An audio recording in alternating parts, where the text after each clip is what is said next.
Bonjour les enfants, c'est papa. Bienvenue dans le premier podcast de la journée les enfants. Là je me suis réveillé, j'ai l'esprit tellement chaud. Bienvenue à la clinique. Aujourd'hui on va encore dérouler le tapis rouge à quelqu'un qui est une énigme pour nous. C'est Francis Ngannou. Et la question que j'ai envie de vous poser c'est jusqu'où ira Francis Ngannou? Jusqu'où ira Francis Ngannou? Le mec, il est parti de Batié. Le monde est fou. Il y a des success stories, les gars, qui sont vraiment dignes que du continent. Quand tu as un enfant qui est béni de Dieu, ton heure arrive. Reste seulement patient et travaille. Ne reste pas patient sans travailler. Parce que si Francis Ngannou avait attendu son heure au bar, ou bien s'il avait entendu son heure dans les toilettes quelque part, je ne crois pas que son heure serait arrivée. Donc il faut être patient à travailler. Donc il est parti de Batié, les gars. Il creuse le sable, il nage. Eh, Seigneur.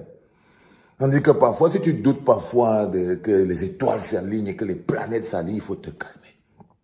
Il faut te calmer. Le bonheur est au bout des pistes que vous ne connaissez pas.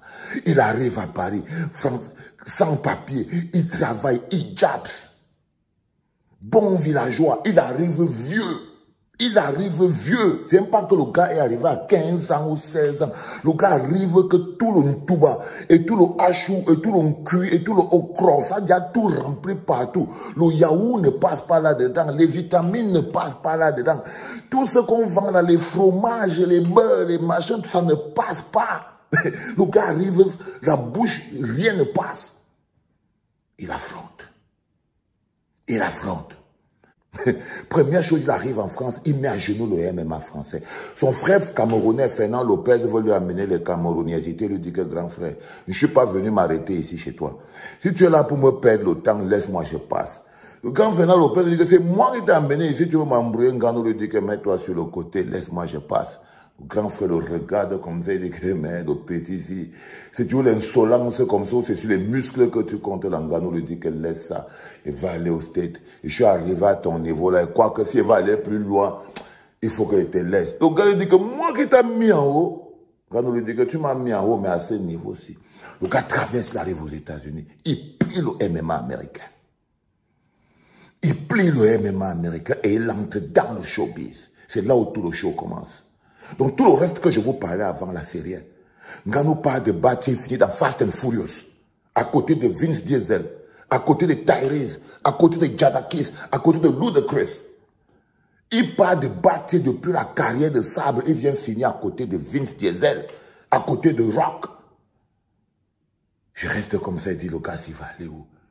Il sort de l'UFC. Il relève le PFL, seul, avec ses deux mains.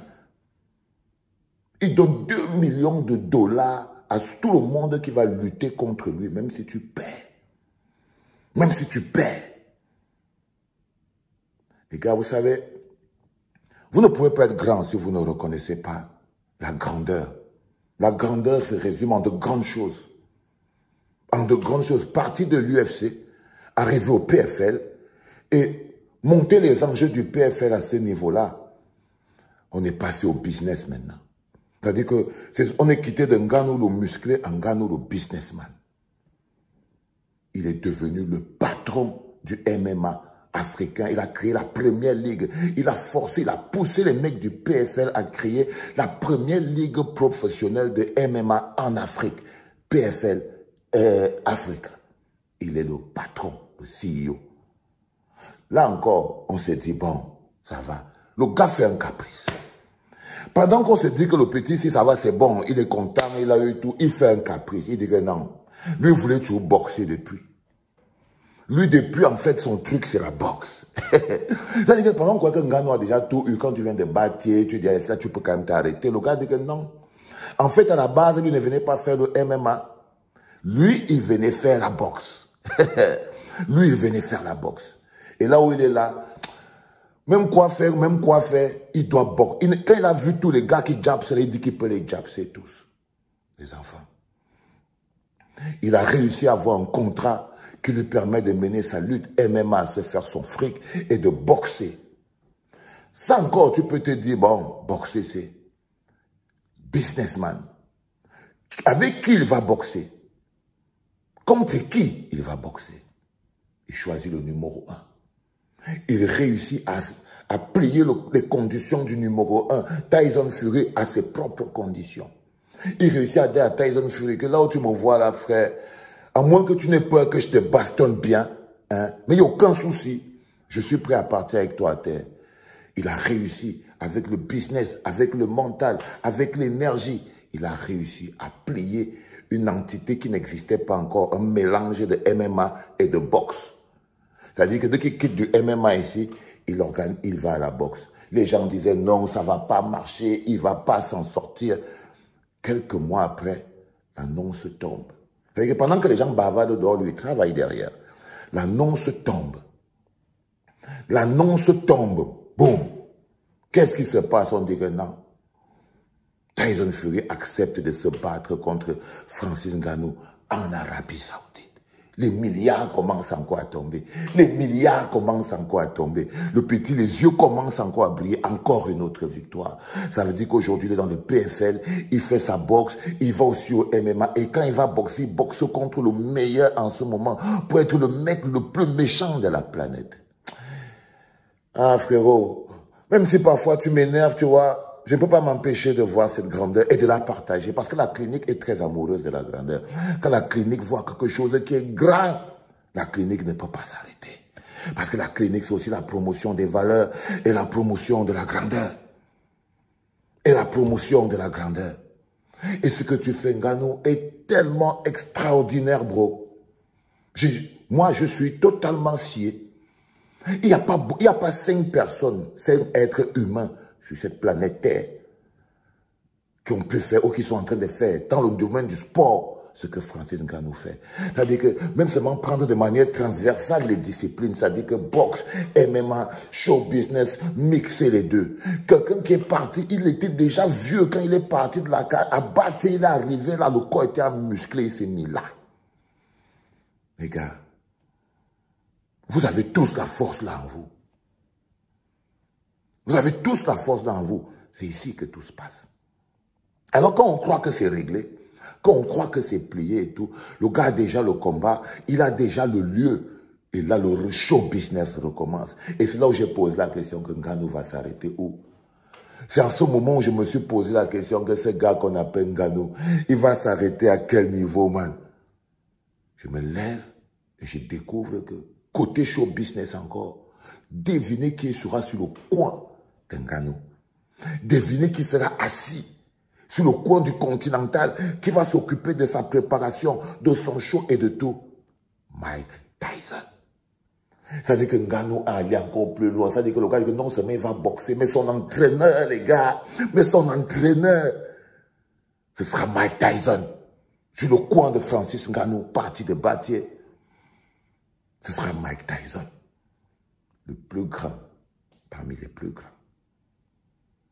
Ce sera Mike Tyson, le plus grand parmi les... Envoyez les cœurs, les gars. Le plus grand parmi les plus grands. Il sera sur le coin de Francis Ngannou. Et il a réussi ça, Ngannou. Tu peux dire tout ce que tu veux. Lorsqu'un homme réussit ça, lorsqu'un homme arrive, vous devez le prendre, vous mettez en modèle. Motivation, détermination. C'est-à-dire que les jeunes qui ne croient plus en l'avenir, les jeunes qui ne croient plus qu'ils vont s'en sortir, les jeunes qui pensent que la vie finit alors qu'elle commence tout à peine, doivent tous se perfuser un peu au Ngannou Power. C'est très important. Donc, il sera en août et ce sera extraordinaire. Arabie Saoudite, Francis Ngannou contre Tyson Fury, frérot, on sera tous réveillés. Ne t'inquiète pas.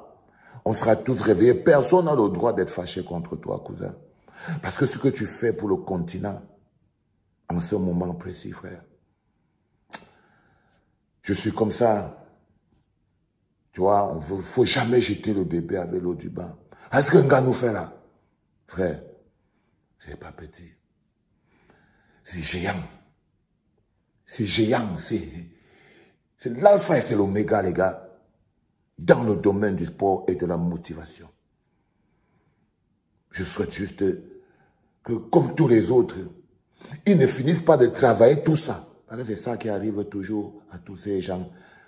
C'est qu'il finit de travailler tout ça. Il finit d'atteindre tout ça. Il gagne tout ça. Par la force de ses points. Tu peux prendre tout ça. Mais il faut que ça soit un legacy. Il faut que ce soit quelque chose qui aide les jeunes. Il faut que ce soit un héritage. Et généralement, c'est là où les politiciens véreux apparaissent. C'est qu'ils empêchent un gars comme Nganou de donner son legacy. Et ils prennent en route, ils souillent le legacy avec une photo comme celle qu'il est parti prendre avec le petit Francky là-bas, comme un villageois. Hein? C'est-à-dire que quand il finit de faire ça, il finit de faire toute la grandeur là, il vient salir ça en une image, assis comme un gogol, en train d'attendre moi les combien avec la... Ou alors en train de placer comme ça là devant Franck, il est en train de faire... Il prend tout ça, il vient finir tout ça dans une photo bizarre. Wow, les gars. Écoutez, aujourd'hui, c'est Nganou Day. Mike Tyson. On applaudit pour qui, oh. On applaudit pour le continent. J'adore ce pays. Si vous savez à quel point je vous aime, les gars. Si je pouvais seulement vous aimer, c'est tout, sans rien. Just love you, people. Just love you, my people. Just love you. Mais bon, love you guys. Il sera sur le coin de Francis Ngannou, allait écrire ça sur les templates et les tablettes du monde entier. Il était parti de Bâtier. Il est venu changer la face du sport.